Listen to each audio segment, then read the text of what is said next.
আমাদের বাংলাদেশে সাম্প্রদায়িক সম্প্রীতি আছে না নাই?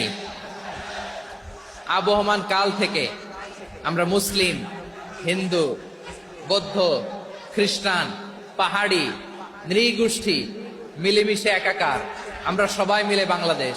আওয়াজ করে বলেন ঠিক কিনা? আমাদের পারস্পরিক সম্প্রীতি, ভালোবাসা, সৌহার্দ্যপূর্ণ আচরণ, বোঝাপড়া এটা বেশ মজবুত, বেশ মজবুত। তবে মাঝে মাঝে আমাদের এই সম্প্রীতির ভেতরে অনেকে ফাটল ধরাতে চায়। আমরা যে সুখে আছি, শান্তিতে আছি, এটা অনেকের ভালো লাগে না, ঠিক কিনা বলেন? আমাদের মধ্যে সাম্প্রদায়িক সম্প্রীতি, সৌহার্দ্যপূর্ণ আচরণ, ভালোবাসা এটা আবহমান কাল ধরে আছে। তার প্রমাণ আমরা তাফসিরুল মাহফিলের আয়োজন করলে আমাদের হিন্দু ভাইরা ডিস্টার্ব করে না, ঠিক কিনা? এবং আমি যদি বলি হাত তোলেন, হিন্দু ধর্মের কারা কারা এসেছেন, কত শত কত হাজার যে হাত উঠবে, আপনি অবাক হয়ে যাবেন। আমি চাচ্ছি না হাত উঠাতে। খুলনাতে সর্বশেষ যে আমি প্রোগ্রাম করে গেলাম, সেখানে কয়েকশো হিন্দু ভাই আসছে আমাদের আলোচনা শুনতে, আলহামদুলিল্লাহ। অনেক বৌদ্ধরা আসে, অনেক খ্রিস্টানরা আসে। এবার সফরেও অনেক হিন্দু ভাইরা আমার সাথে দেখা করেছে। তারা বলেছে, হুজুর আমরা আপনার আলোচনা শুনি, আলহামদুলিল্লাহ বলেন। So it's our responsibility to present our religion to our non-Muslim brothers and sisters.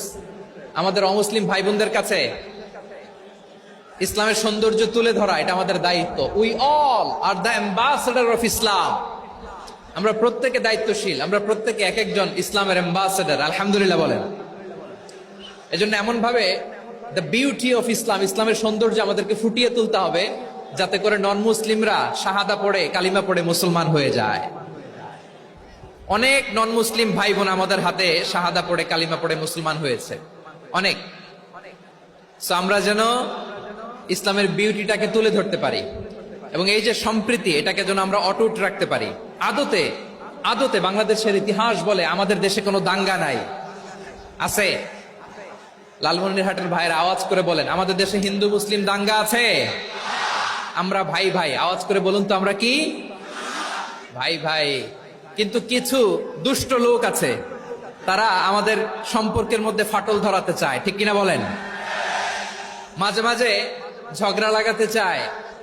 দেখবেন পত্রপত্রিকায় দেখা যায় বিভিন্ন ধর্মীয় উপাসনালয়গুলোতে হামলা চালানো হয়। এগুলো রাজনৈতিক উদ্দেশ্য প্রণোদিত, এগুলোর সাথে ইসলামের কোনো সম্পর্ক নাই।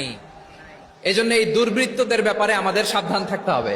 আমরা সবসময় যেমনি ঐক্যবদ্ধ, ইউনাইটেড, আমরা যদি এরকম ইউনাইটেড থাকি, এই সমস্ত দুর্বৃত্তদের কালো হাত ভেঙে দিতে আমাদের 1 ঘন্টাও লাগবে না। চিল্লায় বলো ঠিক কিনা? আমরা সংঘবদ্ধ থাকবো। এই যে আমাদের পিসফুল কোএক্সিস্টেন্স, শান্তিপূর্ণ সহাবস্থান। হিন্দুরা পূজা করে, যেদিন হিন্দুদের পূজা অনুষ্ঠান, আমরা ওই দিন তাফসির মাহফিল করি না, ঠিক কিনা বলেন? যেদিন আমাদের তাফসিরুল কোরআনের প্রোগ্রাম, ওই দিন আমাদের হিন্দু ভাইরা ডিস্টার্ব করে না, সুবহানাল্লাহ। হিন্দুদের পূজা অনুষ্ঠানে মাদ্রাসার ছাত্র যে পাহারা দেয়, গোটা বিশ্বে এরকম দৃষ্টান্ত, নজির বিরল, ঠিক কিনা বলেন?